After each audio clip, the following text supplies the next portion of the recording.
রাসূলুল্লাহ সাল্লাল্লাহু আলাইহি সাল্লাম বাইতুল্লাহ শরীফের পাশে দাঁড়িয়ে দাঁড়িয়ে মেরাজের বর্ণনা করতেছেন। আবু জাহেল আসলো। আবু জাহেল এসে বলল, হে মুহাম্মদ সাল্লাল্লাহু আলাইহি সাল্লাম, তুমি যে মেরাজ করেছো এক রাত্রির সামান্য কিছু অংশে 40 দিনের পথ বাইতুল মুকাদ্দাস গিয়ে আবার আসছো, এটার কোনো প্রমাণ আছে? কেউ তোমাকে দেখেছে? এই কথাটা বলার সাথে সাথে নবীজির মনে পড়ে গেল, হ্যাঁ আমার কাছে প্রমাণ আছে, দুইটা প্রমাণ আছে। আমি যে এই রাত্রিতে মেরাজ করে এসেছি, দুইটা প্রমাণ আছে। এই হাদিসটা এসেছে বুখারী শরীফের দ্বিতীয় খণ্ডের 684 পৃষ্ঠায়, মুসলিম শরীফের প্রথম খণ্ডের 96 পৃষ্ঠায় এই হাদিসটা এসেছে। রাসূলুল্লাহ সাল্লাল্লাহু আলাইহি ওয়াসাল্লাম বললেন, আমি যখন মেরাজ করে আসতেছিলাম, রাওহা নামক স্থানে একদল বণিকের সাথে দেখা হয়েছে। ওই বণিকের কাফেলার ভিতরে ঢুকে আমি এক গ্লাস পানি নিয়েছিলাম, পানি চেয়ে আমি এক গ্লাস পানি পান করেছিলাম। আবার তানঈম নামক স্থানে যখন এসেছিলাম, আরেক দল বণিকের সাথে দেখা হয়েছে। কিভাবে? আমার বাহনের আওয়াজে তাদের একটা উট হারিয়ে গেছে, পালিয়ে চলে গেছে। আমি বাহন থেকে নেমে তাদের উটটা খুঁজে তাদের হাতে উঠিয়ে দিয়েছি। সুবহানাল্লাহ। তাদেরকে যে জায়গায় আমি দেখেছি, আল্লাহর রহমতে ইনশাআল্লাহ আগামী বুধবারে এই মক্কা শরীফ আসি পৌঁছবে, তাদের থেকে তুমি প্রমাণ নিও। আবু জাহেল বলল, ঠিক আছে। বুধবার এসেছে, সকাল গড়িয়ে দুপুর, দুপুর গড়িয়ে বিকাল হয়ে গেল। আবু জাহেল হাজির। হে মুহাম্মদ সাল্লাল্লাহু আলাইহি সাল্লাম, তোমার বণিকেরা কোথায়? মেরাজের সত্যতা দেওয়ার জন্য, মেরাজকে সত্যায়ন করার জন্য তোমার বণিক দল কোথায়?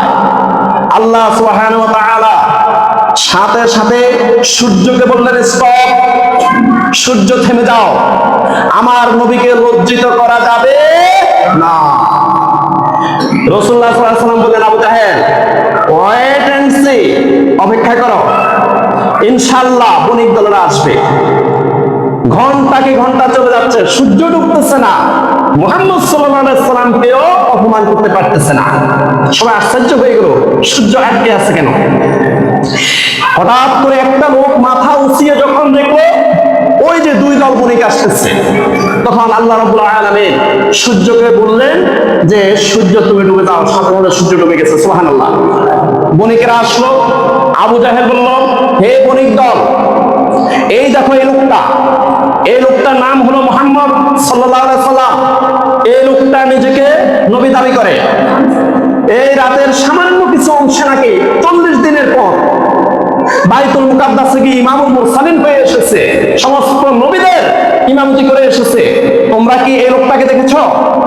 তখন একদল বণিক রাসূলুল্লাহ সাল্লাল্লাহু আলাইহি ওয়াসাল্লামের চেহারার দিকে তাকিয়ে বললেন, হ্যাঁ আমরা দেখেছি, রাওহা নামক স্থানে এই লোকটাই আমাদের কাফেলার ভিতরে ঢুকে আমাদের থেকে এক গ্লাস পানি চেয়ে নিয়েছে।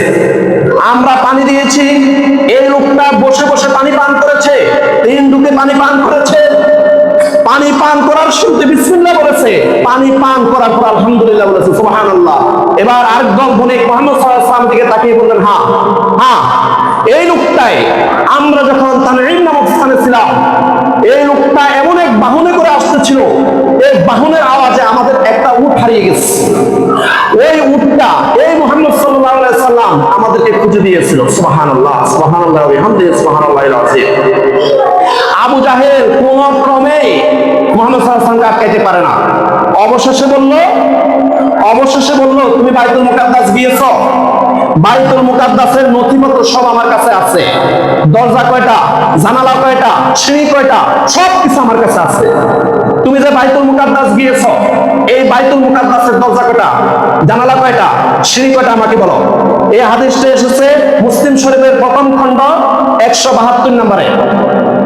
এবার আল্লাহ সুবহানাহু ওয়া তাআলাকে রাসূলুল্লাহ সাল্লাল্লাহু আলাইহি ওয়াসাল্লাম বললেন, আয় বারে এলাহি, বাইতুল মুকাদ্দাস গিয়েছি আমি ইমামতি করার জন্য, সমস্ত নবীদের ইমামতি করে ইমামুল মুরসালিন হওয়ার জন্য গিয়েছিলাম। আমি তো দরজা জানালা সিঁড়ি বলতে যাই নাই। আল্লাহ তুমি এটার ব্যবস্থা করো। আল্লাহ পাক রব্বুল আলামিন রাসূলুল্লাহ সাল্লাল্লাহু আলাইহি ওয়াসাল্লামকে বললেন, আপনাকে মাঠে নামিয়ে দিয়ে আমি গাফেল হই নাই। কাফের মুশরিকরা আপনাকে যেভাবে অপমানিত করতে চায়, আমি কিন্তু গাফেল হই না, সব দেখতেছি। সুবহানাল্লাহ।